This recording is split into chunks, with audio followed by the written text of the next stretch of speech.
Now let's just move on to our other top story that we are tracking here. In fact, all eyes are on now on the Supreme Court as a special bench led by the Chief Justice of India is expected to deliver verdict on pleas challenging the 2007 Kaveri River Water Disputes Tribunal. Well, the Supreme Court will deliver the verdict on a batch of petitions by Tamil Nadu, Karnataka, Kerala and Puducherry challenging the tribunal board. But the centre has opposed these pleas. The decade-old dispute was left undecided, and it was finally decided after a wait of 16 years. The tribunal determining the total availability of the water in Kaveri Basin. The final award made a yearly allocation of 419 TMC to Tamil Nadu in the entire Kaveri Basin, 270 to Karnataka, and 30 TMC to Kerala and 7 to Puducherry. Well, the top court had earlier clarified that any other forum could not touch the matter relating to the Kaveri river dispute, and it is only the Supreme Court which will settle this entire matter with its verdict today. The apex court during the course has passed several orders directing Karnataka to release Kaveri water to Tamil Nadu and has pulled up Karnataka repeatedly for defiance. Security has been beefed up in both the states. 8,000 police personnel have been deployed at the 140-kilometer stretch between Mysore and Bengaluru, and at least 4,000 personnel have been deployed in Bengaluru alone.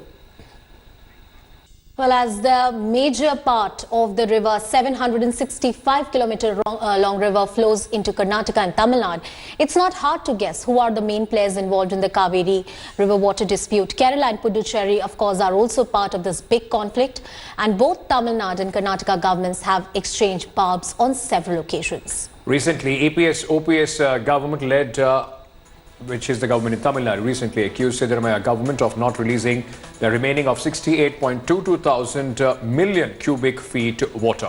Well, responding to Karnataka government's claim, Chief Minister Siddaramaiah replied that as water levels in its reservoirs are low, it can't release the water.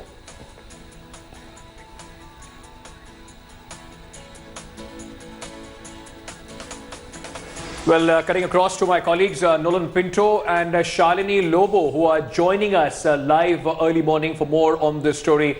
Thank you so much, Shalini and Lonal. Remember, Shalini is joining us from Chennai in Tamil Nadu and Lonan is in Bengaluru, Karnataka. The principal players as far as this entire conflict dispute goes. Lonal, let me start with you. This is going to impact the Karnataka elections as well. Whatever the decision may be, there are a lot of farmers who would be hoping that Siddaramaiah would be able to pull some sort of a decision that will benefit them.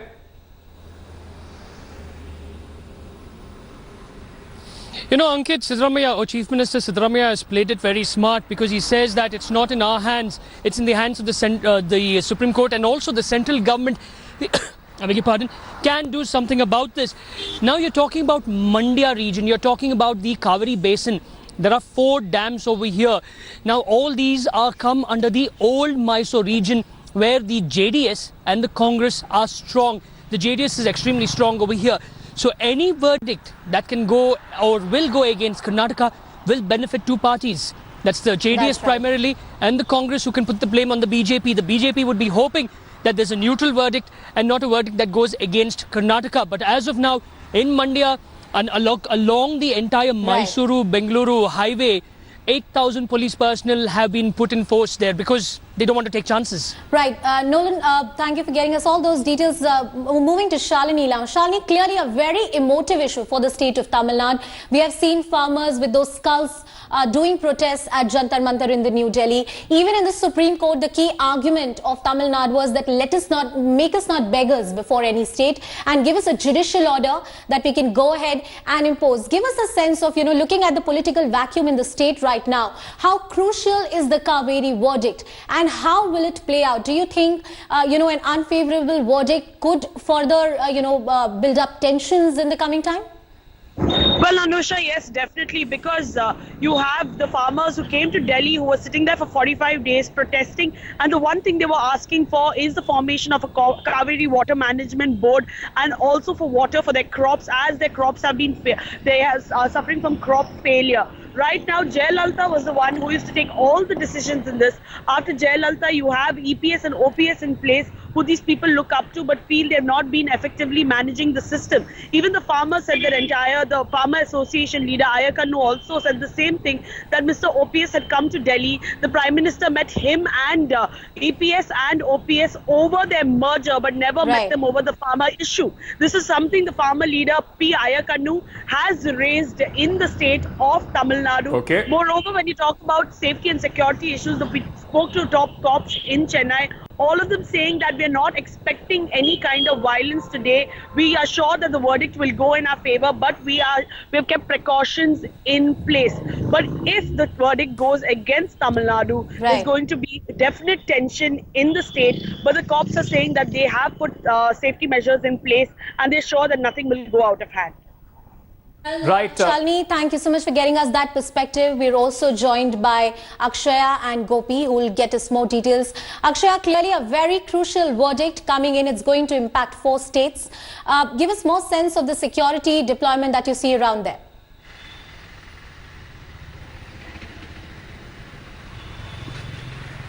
Well, Anusha has seen that the deployment in the Tamil Nadu side at least will be decided on the progress of the court verdict. But we're being told by senior officials in the police department that all the police officials along the Hosur region, all the border regions have been put on high alert.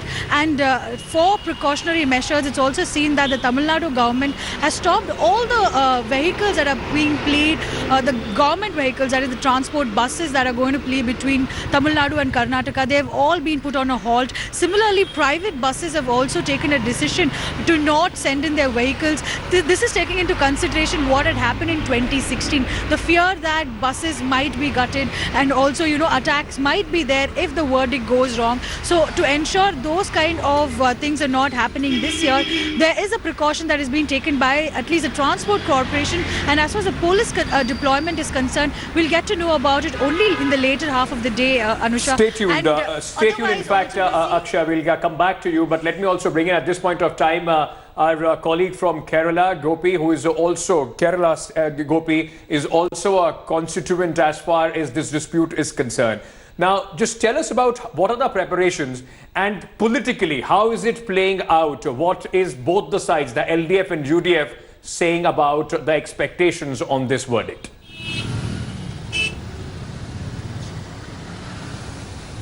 Well, Ankit, to be very honest, even though Kerala is part of this, part of this issue, the Kerala is actually getting only a very nominal portion of this whole water, because the actual proportion that was actually granted for Kerala in 2007 is only to 30 TMC, which is actually not more than 2 or 3% of the actual Kaveri water, which is based on the bifurcation. So Kerala is not too much keen on this issue, but Kerala, on the other hand, will be more interested on how things are playing out in Karnataka and Tamil Nadu. If there is a violent situation happening, obviously the state government will have to intervene to ensure the safety of the citizens from Kerala. So that will be the priority one for the governments in Kerala. And as of now, as we are speaking to the transport officials, Kerala have not halted their services to Karnataka or Tamil Nadu, because the services have been going just like any other day. All right. But obviously at around 10:30, 11, after this verdict comes, and if there is a situation which needs to be handled, then only the government will be stepping in. And in Kerala, we do not really have a situation which is tense, Ankit. Right. Nolan, coming back to you, clearly this is one of the issues which has been, at the heart of Karnataka politics. You'd remember last time there was an order from the Supreme Court to release about 2,000 cusecs of water. And in fact, the state of Karnataka was defiant. It said that we cannot go ahead and implement this order of the Supreme Court because it's impractical in its nature. Looking at this crucial judgment coming today, in your understanding, the implementation of this judgment is going to be a huge political challenge, and it will also require centre to step in, centre to butt in.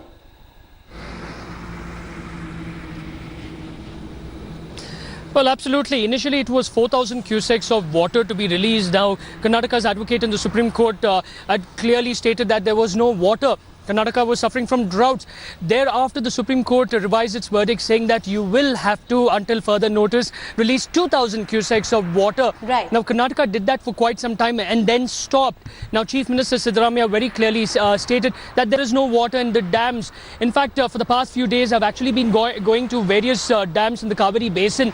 The water level is alarmingly low, and in another 1 month, there will be no water.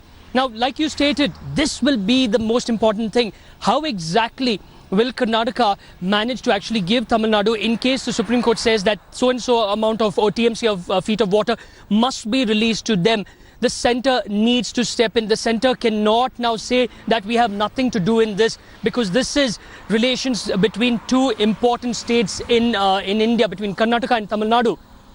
So clearly, Nolan, as Ankit Nolan points out, that the implementation of this verdict That's is going to be a challenge. challenge. Let's just go across once again to Akshay. Akshay, if I can come to you quickly, about as far as the security is concerned, you're saying that the evolving situation will decide how the state manages it. But is there a sense that EPS, OPS have not been able to manage it as effectively possibly as Jayalalitha did? And how is the opposition now planning to take this issue forward?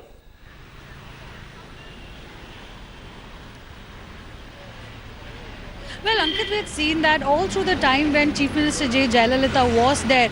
She had ensured that the Cauvery water dispute was taken as a priority. But last year, with EPS and OPS ruling the government, it was seen that there was a backleg, and the effective way in which Jayalalitha would have handled the issue was not there in the present government. So that criticism was always there, and that is why the farmers' protests intensified in the state of Tamil Nadu and had rippling effects in Delhi as well. So right now, the focus is that if the verdict is not in favor of Tamil Nadu, then the opposition parties will be staging protests along with the farming community. Already we are being told that most of the farmers in the delta regions like Trichy, Tanjavur, Nagapattinam are on high alert as well. They are going to decide if they have to go on a protest or not based on the verdict.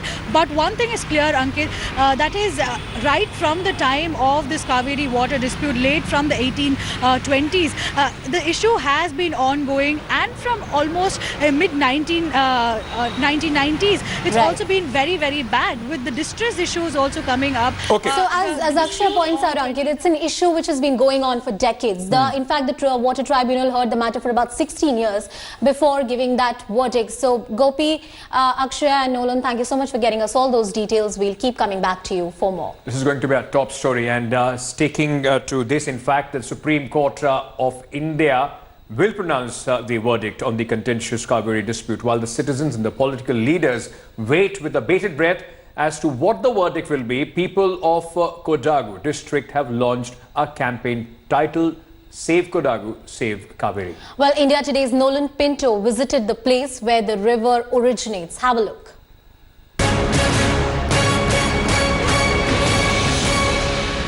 Clashes, shutdowns, bitter war of words, lengthy legal wars.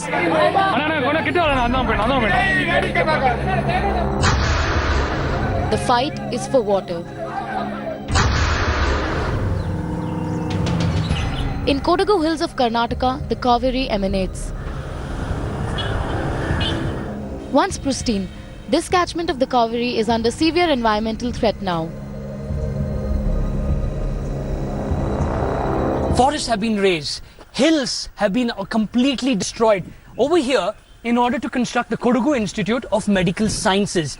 Now, the residents of Kodagu tell us that they have no issue with the government actually coming out with the Kodagu Institute of Medical Sciences or any other building. It's important, but not at the cost of destroying the ecology over here, not at the cost of damaging the environment, because we cannot afford to lose what we have over here. We cannot afford to lose our environment. And also, remember, this is where the Kaveri water starts. Tal Kaveri is just a few kilometers, almost 30 kilometers from here. The catchment area is over here. The crisis is much bigger. Along with the needs of farmers, the residents of India's information technology capital depend on this river for drinking water. A retired army officer and other green activists have come together to reverse the damage. You need regulations on any land conversion for commercial purpose. That is for site, layout, resort and so on. And a restriction on such destructive linear projects. So today it's everybody's problem. It's not the problem of the Western Ghats, the problem of Coorg or the Malnad areas. Today it's everybody's problem. Many youngsters too are joining the campaign to preserve the Cauvery catchment. We've been organizing events to try and make our voice heard because it's extremely important now more than ever to come together and save Coorg just to protect this environment. Reportedly 30% of Kodagu comes under forest cover. Another 30% has coffee plantation. All this makes the district an ideal catchment. Reduction in rainfall is mainly because of destruction here. See, we are converting this sponge into something else.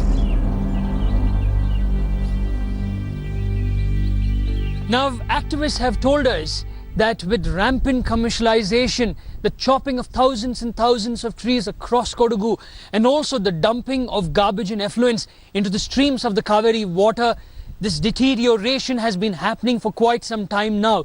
And if it is not stopped anytime soon, the water wars between Karnataka and Tamil Nadu will only intensify in the days to come.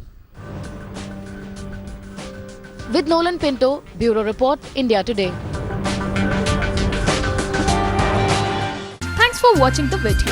For more such news and updates, please like, share and subscribe to India Today. Also check out our other great videos from our channel. We know you will love to.